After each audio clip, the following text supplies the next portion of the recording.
واش فعلا نظام تسيير التجاره ولا سيستم جيستيون كوميرسيال اللي كيعرف يدير بزاف ديال الحوايج، فيه بزاف ديال لي شوا، فيه بزاف ديال البطونات، راه هو السيستم القوي؟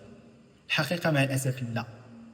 نظام قوي خاصو يكون ساهل، بسيط، واضح، وفيه غير الحوايج الضروريه اللي غتحتاجهم انت. لكن اجي نعرفوا شنو هما هاد ثلاثه الحوايج الضروريين اللي خصهم يكونوا في نظام تسيير التجاره.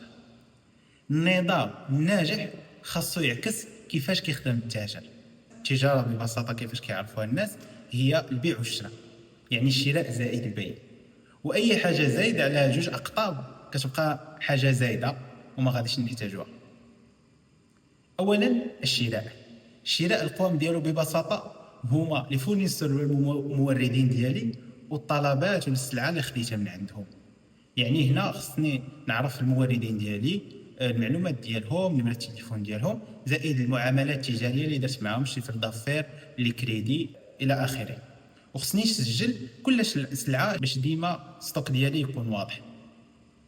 ثاني قطب هو البيع القوام ديالو هو الزبائن زائد طلبات البيع اللي خرجت لهم.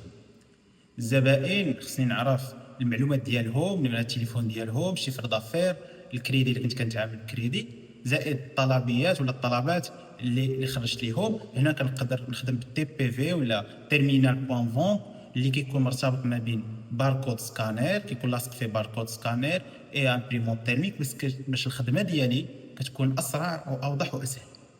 ثالث قطب اللي هو مهم، اللي هو القاسم المشترك ما بين البيع والشراء، اللي هو الستوك. بمعنى انني الا شريت سلعه من عند مورد خصها تزاد الكميه ديال الستوك ديالي، وإلا بعت سلعه للكليان ديالي خصها تنقص. خصك تعرف باللي الستوك هو القلب النابض ديال التجاره، وسلع التاجر هي راس مال.